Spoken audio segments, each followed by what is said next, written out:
Welcome back to Agranak Studios. I'm DM Wisdom. Today, we're going to be taking a look at Vermis III. I did a review on Vermis I as well as Vermis II, and I am kind of excited to share with you all Vermis III. And so, if you're interested in these other videos and the reviews that I did in the past with DMs off, then there's going to be links in the cards and all that stuff or down in the dungeon. So feel free to check those out so that you kind of get the full view of what's going on here. So let's take a look at the different sizes. And one of my complaints, or at least other people's complaints, was that the books have not been a consistent size. And I think that goes with the theme here, and we're going to get into the theme in a second, but this is even a completely different size. They're all coming in at different widths as well as heights, so it's very interesting. On your shelf it would be more like this because you obviously want to push the back of the book or the edge of the book all the way up against your bookcase so that it's nice and flat, but that creates this sort of, I don't know, domino look, I suppose. I don't know if that's the right way to say it. Now, these Vermis books have been one of the most interesting books that we have had on Agranak Studios. And one of the reasons is that it's not a real role-playing game, but it is very much for those people that play role-playing games. At least I think so. There's a lot of vibe and things to farm from this. So it's basically like a book of ideas for role-playing games, which is kind of a relief in some ways that you don't have to market to, a specific game system like Shadow Dark or D&D or Easy D6.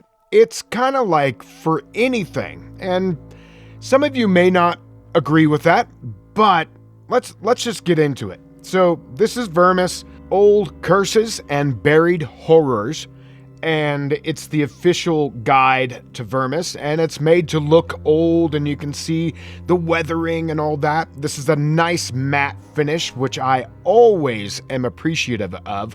I don't really like gloss because that, reflects back into your eyes, especially if you're using like a book light or something like that. You always have to get the right angle, but with a matte finish, you don't really have that much of a struggle with that. It's kind of a pet peeve of mine, but it's not a huge deal overall. I just really appreciate when a book is matte. On the back side, it says, "What will be left of you at the end of your journeys?" And you can see it's 15 pounds, and I believe that is the actual price. So, and you can get this, and the credits are actually in the back of the book here. So you can go to hollow-press.net and you can pick up this book as well. Now, these are limited. There's not a huge run of any of these books. Now, this is an art book primarily by Plastaboo. And if you're not following Plastaboo on Instagram and his other socials, or her other socials, I'm not sure what gender they are. So if you're not following, you should go and do that. And yeah, so Vermis, let's get into it. Now, this is supposed to be the official guide to a video game that does not exist. I know, that seems weird, but that is the whole premise of this entire series. What's great about it is that we've seen that obviously D&D, they informed modern role-playing video games. And I think we have this idea where it comes back the other way as well, where video games have kind of influenced the tabletop role-playing world, and that's where we get games like D&D 4th edition, and to a smaller part, D&D 5th edition. But this is kind of like a video game that's giving back, at least from my perspective, to the role-playing game community. There is a vibe here. So this is set up like an adventure where you wake up in this sort of pond. There's these 4 brothers here that are skeletal, and you have this interaction with them. This is kind of like the opening scene of the video game. It tells you what the spirit is, and there's 2 different ways that you can choose, which is the floating spirit and the rooted spirit, and there's a difference between the 2. And then you get into the lost relic. You choose a lost relic, and that becomes your thing as you awaken, almost like in this dream state. And I'm going to get to that in a second here. And then it says, beware the states that can damage flesh and mind. And you can see all of these here, from paralysis all the way to insanity. Next, we get a basic overview of what we would consider the different player character classes. And it's set up like you come to a splash screen and you can choose from these different creatures, these PCs, so to speak. And then it breaks down each one into just their different stats and whatnot. And in past versions of this game, you had the same sort of thing where you have a mind, a will, faith, and strength, and there is a basically a counter, or how strong you are in each one. And you've got different skills and whatnot, a butcher's kiss, the tongue cage. These are your different weapons and things, and you're a flesh eater, and so you have this cage to keep you from eating flesh. So even though there's a bunch of different like character classes or archetypes, this is set up like an old video game guidebook. So there's not much in the way of being able to get this book, pick a character class, and play it without some tweaking and homebrewing of your own. I don't know if other people have figured out what that might be, or if there is an official sort of rule set anywhere. I don't know. And that's kind of the charm of it. And what makes it so intriguing is that there is not much explained. What you get is a huge amount of vibe, a huge amount of atmosphere and flavor, which to me is worth the price of admission. So you wake up in this watery puddle, and you get up, and it tells you basically what's going on, basically like giving you the different prompts of the screen. Again, very vibey here. And then you find this sunken sword, which is really awesome. It's painful blade. Man, I really got to go get my glasses because I'd like to read to you some of this. And I'm just old now. I don't know. It says here, weighted down by its marine coat, the sunken sword is a chore to wield. However, the blade will only get lighter with each swing as the fervor of battle chips away at its crust. You kind of get the vibe here. It's just dark. It's dreary. It feels to me like it's a fever dream, the whole thing. You get to this section where this lady comes up on this headless horse rather than a headless horseman. Everything's kind of like just dark and very twisted, which I really, really like. And you go through this fighting sequence and you find out that you are not strong enough to take on this creature yet, so you need to run away into this fanged cave. The art, that sort of 16-bit, 8-bit sort of art, is so, I don't know, it's creepy to me. It's especially with how some of these pictures are kind of depicted here. Nothing but vibe. Nothing but vibe. And you have this encounter in these different areas, and it continues through the book. Now, I'm not doing this review to show you absolutely everything that's here. I just want to show you the vibe and what you can do with it as a dungeon master. You get into the Defiled Sanctuary, and this is actually a really good place to do this. So the Defiled Sanctuary has some descriptive text here, and on the inside, inhabitants of the Defiled Sanctuary. Here is your roaming random encounter monster list. It's right here. Do they have stats? No. Would it be easy to create stats for them? Absolutely, depending on the system that you would be playing. Not everything has a one-for-one sort of crossover, so there could be some work in using some of these or trading them out.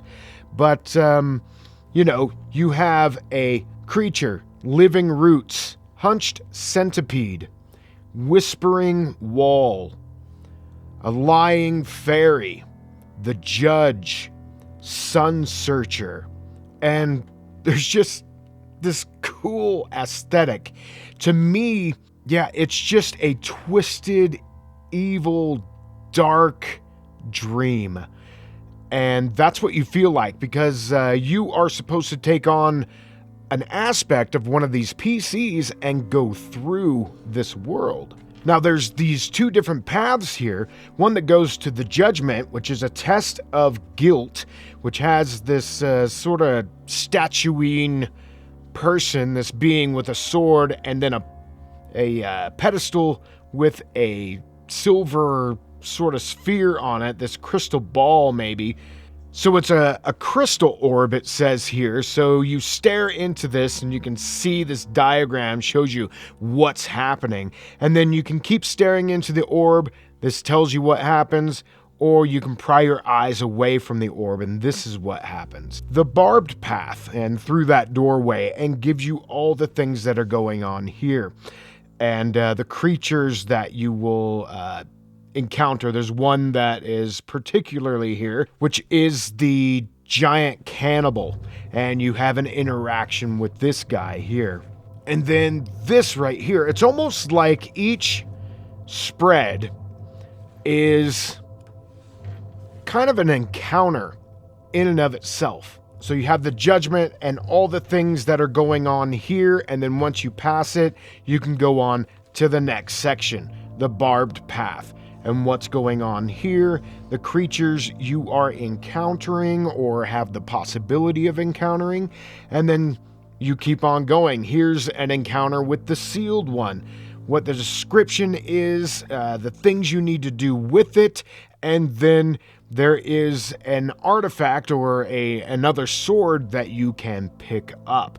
And this one's really cool, the Living Short Sword. And it says, unless fire is used to destroy the remains of the warrior, this root-covered sword can be recovered from them. It is a mighty weapon, despite its dull blade, for sharp thorns sprout out of the blade while wielded by living hand. Cool stuff here. Cool stuff here. Now, I'm just going to keep flipping through here so that you get the visual vibe of what's going on. Now, if you've watched the other two Vermis reviews that I've done, you'll know that if you've picked up those books, you will want to pick up this book. But let me just give you some of my thoughts here. This is like a fever dream. The whole thing. Like the loneliness, the terrifying nature of what you deal with in a fever dream, where everything is just highly visual and weird and off kilter. This is like dreams that I had when I was younger, where you wake up scared, crying, just completely mind at the end of it. And in a way, if some of you know of Carl Jung, the psychologist, who talks about shadow work, and I've done plenty of that in my life, especially in the last few years, really digging deep into who I am. And when I think of shadow work and the sort of things that I've had to confront, this kind of is the perfect vibe for explaining what that is. I know that might be a stretch for some of you, especially if you don't understand what shadow work is, and just getting into the psyche of who you are and basically confronting the evil side of who you are and maybe the dark recesses of your being. I think without getting too deep into that, that's kind of what this reminds me of. It's unlike anything else out there. Maybe not unlike anything, like Mörkborg, right?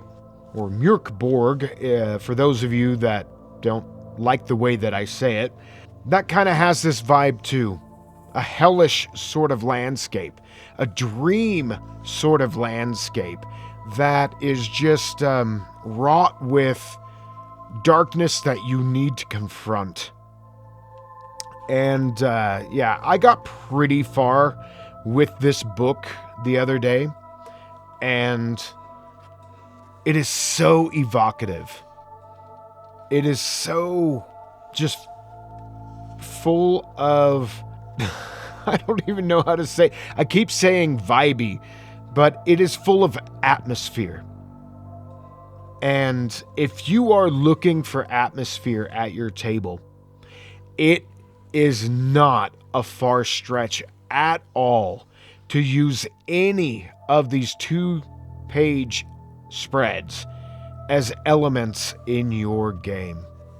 Even if you were just going to use it as a dream sequence in your game and kind of take your characters, the PCs, through some of these things and these sort of locations and through these weird demon-like, they remind me of those medieval manuscripts that had these weird demons in them that just looked strange that you would have to confront. Here's a map, and within this map there's different areas here that are explained in detail, or in enough detail for you to do something with. Especially if you're like a solo player. This would be great solo play. I've said in the past that it would be great as a one-on-one game session. Just really, really cool. More maps there. So anyways, I'm not going to get too far into this because there's actually, I've gotten, where did I get to? It was just the other day. I was reading it yesterday. I may have gotten to this. So I'm interested to find out how this ends. So I'm not even going to, maybe I'll show you real quick, just flipping through what you might be able to encounter. But I did skip ahead. I know how it ends, and wow, what a twist, actually. It's actually really cool. Anyways, this is Vermis 3. There's going to be a link in the dungeon. I hope you go and check it out. Plastaboo, you are friggin' awesome. And you have created something that is completely on the cerebral end of darkness, and I thank you. All right, everyone. Thanks for stopping by Agranak Studios today, and we'll see you on the next one. Later.